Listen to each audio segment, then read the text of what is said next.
Warning, this video is not suitable for all ages.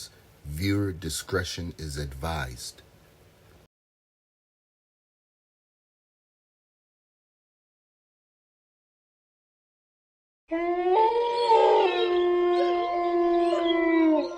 আসসালামু আলাইকুম জোশু ভাই, আশা করি আপনি সহ ভৌতিক দুনিয়ার সকল লিসনার্সগণ ভালো আছেন। আমি নাজমুল ইসলাম।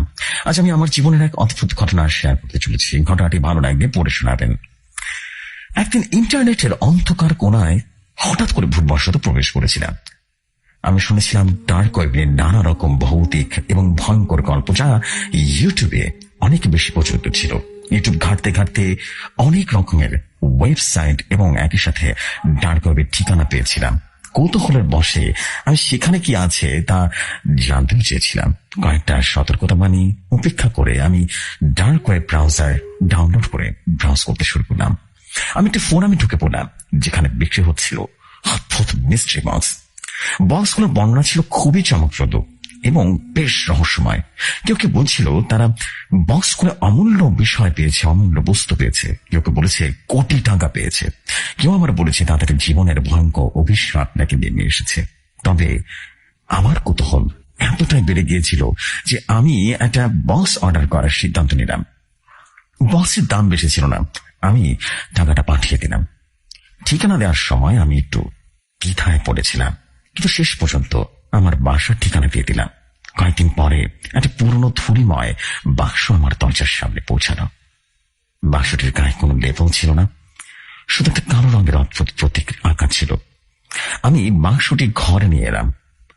ঘরটিতে একটা গোধূলির আলো পড়ছিল, আর মনে হচ্ছিল বেশ উদ্ভট এবং উত্তেজনা পরিপূর্ণ কিছু একটা নিয়ে এসেছি। বাক্সটি খোলার আগে আমি একবার ভাবলাম আদৌ কি এটা খোলা ঠিক হবে নাকি অন্য কিছু, কিন্তু কৌতূহল আমাকে যেন আর বসে থাকতে দিল না। সে মিস্ট্রি বক্সটা খুলতেই প্রথমেই একটা ছোট্ট কাঠের পুতুল দেখতে পেলাম। পুতুলটির মুখ ছিল খুবই বিকৃত, যেন কেউ ইচ্ছাকৃত ভাবে এটিকে ভয়ঙ্কর ভাবে দেখানোর জন্য বানিয়েছে। পুতুলটি ছাড়াও বাক্সে ছিল একটা পুরনো ডায়েরি, যার প্রতিটা পৃষ্ঠা ছিল মলিন এবং রক্তের দাগে ভরা। ডায়েরিটা হাতে নিয়ে পড়তে শুরু করলাম। প্রথম পৃষ্ঠায় লেখা ছিল, এই বাক্সটি খুলে তুমি যে অভিশাপকে ডেকে এনেছ তা তোমার জীবনকে চিরতরে বদলে দিতে পারে। সাবধান, কারণ এই মিস্ট্রি বক্স তোমার জন্য অভিশাপ মুক্ত নয়। তুমি ভয়ঙ্কর এক জিনিস অর্ডার করেছ। এতটুকু পড়ার পর আমার কেমন যেন ভয় লাগতে শুরু করলো, কিন্তু তখনই না কেমন যেন একটা সাসপেন্স অনুভব করছিলাম। মনে হচ্ছিল চারিদিকে একটা বোটকার দুর্গন্ধ ভেসে আসছে। আমি চারপাশে তাকালাম, কিন্তু কিছুই দেখতে পেলাম না। ডায়েরির পরবর্তী পাতাগুলো পড়া শুরু করলাম। তাতে লেখা ছিল নানা ধরনের ভয়ঙ্কর ঘটনার বিবরণ, এবং কিছু কিছু জায়গায় একটা মার্ডারের একটা বিষয় ছিল, বা কিভাবে মার্ডার করতে হয় সেই বিষয়ে অনেক কিছু লেখা ছিল, যা শুনে বা যা পড়ে আমার সারা শরীর ঠান্ডা হয়ে গেল। প্রতিটা ঘটনার শেষে উল্লেখ ছিল যারা এই বাক্সটি খুলেছে তাদের জীবন অভিশপ্ত হয়েছে। পড়তে পড়তে আমি অনুভব করলাম চারপাশে কেমন যেন ঘোলাটে হয়ে আসছে। বক্সের ভেতরে আরো একটা জিনিস ছিল, একটা পুরনো পেন্ডেন্ট। পেন্ডেন্টটি দেখতে সাধারণ ছিল না, এর উপরে খোদাই করা ছিল সে কালো প্রতীক যা বাক্সের গায়ে ছিল। পেন্ডেন্টটি হাতে নিতে আমার শরীর শিরশির করে উঠল। পরে কয়েকদিন আমার জীবনে অদ্ভুত ঘটনাগুলো ঘটতে শুরু করলো। প্রথমে সামান্য ব্যাপার মনে হলো, ক্রমেই তা ভয়ঙ্কর রূপ নিতে শুরু করলো।